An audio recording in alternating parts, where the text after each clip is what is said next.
I don't care who you are in the world, everybody deals with inconsistency in some form. It's not something that just comes overnight. It's definitely trial and error, especially if it's not something that was instilled in you as a kid.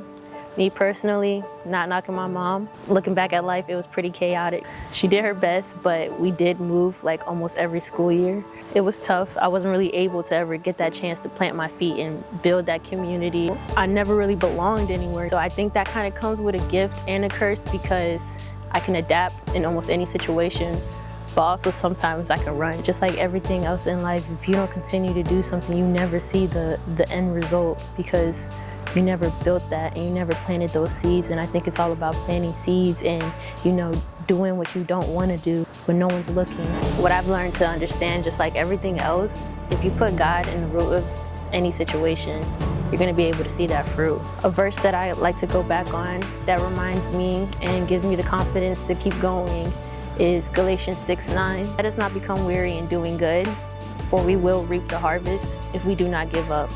That's something that always gives me the confidence to keep going because I do feel the Holy Spirit when I read that. And that can apply to any type of situation, any type of hardships that you're going through. I know when I lost my mom, it was really tough for me. I really could have stayed in that depressive state, but I decided to pick myself up and, keep being joyful in those dreadful matters. And I found the gratitude in the little moments that I had with her. And I was just grateful that I even had a mom. Even if the fruits aren't $1 million or a six-pack, it's still worth that peace that comes with it. And you're 10 times closer to God. Another thing that really helped me really see the fruits of consistency is boxing. When I first got into it, it was something very new to me. I was very green to it. And, I kept going. I never really competed, but I just continued to train year after year after year. I was 16 when I started. I'm 27 in a few days. People look at me and they think I'm a fighter. They think I compete. Not tooting my own horn, but I'm pretty good because I kept going. I pushed myself. And boxing is a really tough sport. It's not something you can cheat or cut corners with. So I just learned to persevere through certain situations that I never dealt with. I never did a sport before that, so to go to that as my first sport was actually pretty tough. I think it really shaped me, and I had to learn to rewire my brain because I know moving constantly as a kid from house to house kind of built that inconsistent habit of mine.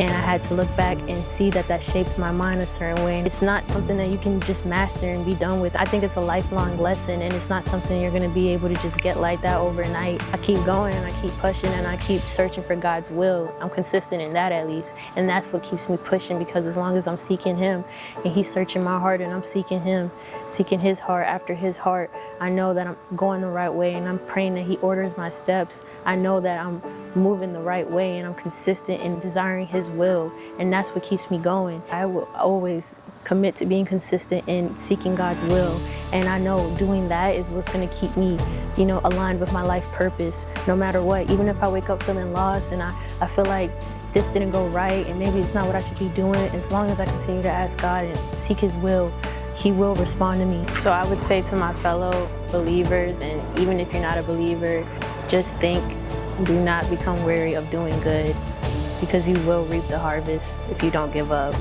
And it's a fact. It's not something you can argue. So just keep that in your heart. See you guys next time.